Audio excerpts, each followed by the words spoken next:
Seraphine Mara woke before the sun every single morning. Not because anyone asked her to, not because a bell rang or a duty called. She woke early because the forest was quieter then, and quiet was the only thing in her life that had never hurt her. She lived at the edge of the Velmore settlement, in a small stone house that smelled like dried lavender and cedar bark. Her shelves were lined with glass jars, roots, powders, pressed leaves, and things that had no names in any common language. She was the kingdom's herb keeper, which meant she prepared remedies for the healers and stayed out of everyone's way. That was the arrangement. She kept it faithfully. No one really looked at her. In Velmore, Omegas were the lowest rank of wolf-shifter society. They cleaned, they carried, they cooked, they served. They were necessary, the way floorboards are necessary, held everything up, noticed by no one, until something creaked. Seraphine had lived her entire 24 years understanding this. She did not fight it. She did not complain. She pulled her dark hair over her face when she walked through the settlement and counted her steps until she was back in the trees. But there was something she never told anyone, something she had carried since she was 7 years old and watched her mother disappear into the back of a foreign wagon, while 3 men in dark coats smiled at the neighbors and said nothing was wrong. Seraphine was Veilborn. It was a word most wolves had only heard in old stories. A Veilborn was a rare kind of Omega, born once every few generations, who could see what no one else could, the invisible threads that connected every wolf in a pack to one another. These threads were called bonds. They kept packs alive in ways that went far beyond loyalty or affection. When bonds were strong, wolves healed faster, thought clearly, and held together under pressure. When bonds weakened or broke, wolves became hollow, listless, lost. A Veilborn could see every thread. She could feel its health the way a person feels warmth or cold, and if a bond was damaged, she could reach into the air with her bare hands and pull the darkness out of it, the way you pull a splinter from skin. It was painful work. It left marks on her, but it could save lives in ways no medicine ever could. Her mother had this gift. Her mother was taken because of it. So Seraphine hid. She became quiet and small and easy to overlook. She let people assume she was timid. She kept her eyes down and her hands in her pockets, and she told herself every morning that this was smart, that staying hidden was staying safe. She believed it completely, until the day King Aldrich Voss humiliated her in front of the entire kingdom. The Dominance Gathering happened once a year. Every wolf in Velmore was expected to attend, to present themselves before the king, to reaffirm their place in the hierarchy, to stand in the great clearing behind the royal house, and simply be counted. For Omegas, it meant standing at the outermost ring and waiting until it was over. Seraphine had attended every year without incident. That year, she lost her footing on a patch of wet grass near the edge of the ceremony and stumbled forward, just a few steps. But those few steps carried her past the invisible boundary that separated the Omega ring from the Alpha circle. She righted herself immediately. She looked up, and the first eyes she met were the king's. Aldrich Voss was everything his title suggested. Tall, composed, with the kind of stillness that powerful men learn because they never have to rush. He was not cruel in the obvious way. He did not shout or threaten. His cruelty was quieter. He simply looked at Seraphine the way someone looks at a stray animal that has wandered onto a clean floor, and then he spoke loud enough for every wolf in the clearing to hear. He said she smelled like soil and had no business breathing the same air as an Alpha circle. He said her posture was something a wounded deer would be ashamed of. He said whoever had let her wander this far forward should be embarrassed on her behalf, since she clearly was not capable of embarrassment herself. The crowd did what crowds do when a king makes a joke. They laughed. Seraphine did not move. She did not cry. She did not lift her eyes from the ground. She stepped back to her place in the outer ring and stood there for the rest of the ceremony, like a woman carved from stone. Inside, something shifted, not toward grief, but toward a cold and quiet decision. 2 people in that clearing did not laugh. The first was Elder Dasha, the kingdom's head healer, a woman in her 60s with sharp eyes and no patience for nonsense. The second was Lord Kale, the king's younger brother, a beta who carried himself with far less ceremony than Aldrich, and always seemed to be watching the things other people missed. Both of them saw what happened at Seraphine's hands when the king's words landed. For just a moment, her fingertips gave off a faint light, not warm, but silver, like moonlight on still water. It lasted half a second, then it was gone. 3 weeks after the gathering, wolves began to collapse. The first was a young guard named Torin, who sat down during his morning shift and simply could not stand back up.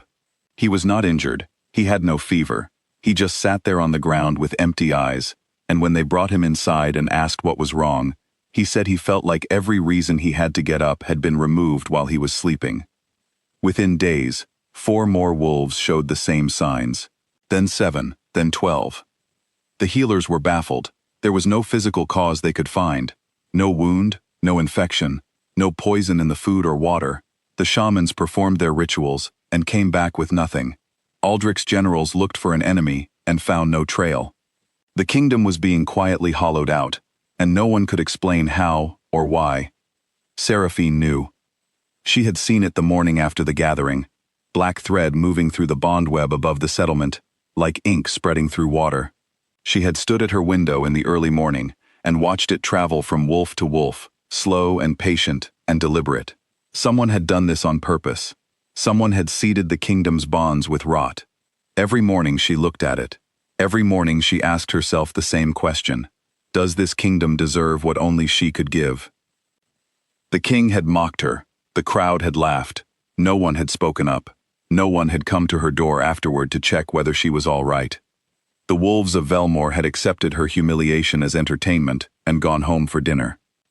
She stood at her window on the 14th morning, watching 2 more wolves helped into the healing house, and she made her decision.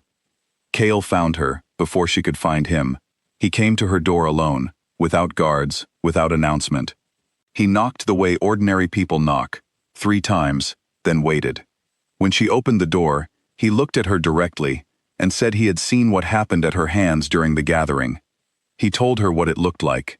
He asked her, plainly and without pressure, if she could see what was wrong with the kingdom. She studied him for a moment, then she stepped aside and let him in. She told him everything, the gift, her mother, the hiding.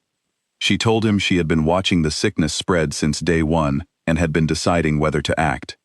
She told him she was still deciding. Cale listened without interrupting. When she finished, he said only this: "Whatever you choose, I will not force you. But you should know that 2 of the wolves in the healing house are children." She closed her eyes. Then she said, "Take me to the king." Walking into the royal hall was the bravest thing she had ever done. Not because she feared Aldrich. She had stopped fearing him sometime during that long, silent ceremony. But because walking in meant becoming visible. It meant ending the armor she had worn for 17 years. Aldrich looked up from his table when she entered. His expression moved through several things quickly: recognition, irritation, confusion, and finally something she had not expected, a flicker of desperation that he almost managed to hide. She did not let him speak first. She told him what she could see. She described the bond web above his kingdom in detail so precise that Elder Dasha, standing nearby, quietly sat down. She told him the rot was not natural. It had been planted deliberately, at the gathering, by someone standing within his inner circle. She told him she had 2 weeks at most before the damage became permanent. Aldrich stared at her. Then, and she had known this was coming, he said, "Why would I believe a quiet Omega over my own shamans?" She had thought about this moment. She had prepared for it. She raised her right hand, palm up, and opened what she had kept closed for 17 years. The room filled with soft silver light, and suddenly, for the first time in his life, Aldrich could see his own bonds. They appeared like threads of gold in the air around him, connecting him to Cale, to his head guard, to Elder Dasha. And running through every single one of them, unmistakable now that he could see, was a thin black cord of something deeply wrong. The king went completely still. "Your shamans," Seraphine said quietly, closing her hand and letting the light go, "cannot show you that. I just did." He looked at her for a long time. Then he said, "What do you need?" She asked for access to every wolf in the settlement, starting with the sickest. She asked for water and for silence. That was all. She worked for 3 days without stopping. It was not elegant work. Pulling corruption from a wolf bond meant finding the black thread, tracing it to its source in the bond, and drawing it out slowly with her bare hands while the thread resisted, fought back, almost, like something alive that wanted to stay. Every extraction left her hands burning. By the end of the first day, the old scar on her left palm, the mark she carried from the night her mother was taken, had reopened and would not close. She wrapped it and kept working. Aldrich followed her, not to supervise. He stopped pretending it was supervision somewhere in the middle of the second night, when he watched her kneel beside a 6-year-old wolf pup who had not opened his eyes in 4 days, and press her shaking hands to the air above the child's chest, and pull something dark and twisting out of nothing, out of the space where the bond lived, and hold it in her palm until it dissolved. The child opened his eyes 20 minutes later and asked for food. Aldrich stood in the doorway of that room for a long time after Seraphine moved on. He was rearranging something inside himself that had been built in the wrong order for a very long time. On the third night, with most of the kingdom's bonds restored and only a handful left to treat, Seraphine reached the end of what her body could give. She finished the last extraction, set her hands in her lap, and then simply leaned sideways and stopped moving. Cale caught her before she hit the floor. But before her eyes closed fully, she pressed something into his hand, a small piece of dried bark with symbols pressed into it, and said one sentence. She said the rot had a signature, and the signature belonged to someone in the shaman's hall. Cale looked at it. Then he looked at Elder Dasha. Then he ran. Within the hour, they had found him, a senior shaman named Vorek, who had served the royal house for 11 years, and had been quietly, methodically selling the kingdom's secrets to a rival power called the Greywood faction, the same group that had taken Seraphine's mother decades ago. They had come not to destroy Velmore, but to flush out whoever held the Veilborn gift. The Bond Plague was a trap with Seraphine as the target. If she revealed herself to save the kingdom, they would know where she was. They had planned to collect her after the chaos peaked. Vorek did not deny it. He had been caught and he knew it. What he said, before Aldrich's guards removed him, was that the Greywood faction had been looking for a Veilborn for 30 years, and that this would not end with him. Aldrich had him contained, and sent word to 3 allied kingdoms before morning. Seraphine woke in an unfamiliar room. The ceiling was high. The window was large. There were fresh herbs on the table beside her. Someone had noticed her jars at home and tried to recreate something familiar. It was imprecise, but the effort was obvious. Aldrich was sitting in a chair near the window. He looked like a man who had been sitting in that chair for a while and had used the time to think hard about something uncomfortable. She looked at him. He looked at her. He said, "I mocked you in front of everyone." She said, "Yes, you did. I owe you more than this room and these herbs. You owe me an honest change," she said. "Not a speech, not a ceremony, a real one." He nodded slowly. "Tell me what that looks like." It was the first time in his life, she suspected, that he had asked that question, and meant it. In the weeks that followed, the change came. Not loudly, not with fanfare, but in the way real change usually arrives, quietly rewritten into the structure of things. The dominance gathering was restructured. The circle boundary was removed from the law without ceremony. A new position was added to the royal council, Veil Keeper, a rank that had not existed in over 100 years, and Seraphine was named to it by royal decree. The Omegas of Velmore heard about it before the ink was dry. They did not celebrate loudly. They simply looked at one another and felt something shift in the air that they did not have a word for yet, but recognized in their bones. On the morning her appointment was announced, Seraphine walked through the settlement for the first time without her hair covering her face. She did not rush. She did not look at the ground. Her hands were at her sides, palms forward, the scar visible, the faint shimmer alive at her fingertips in the early morning light. She let it show. She had been hiding for 17 years. She decided, on that particular morning, that 17 was enough.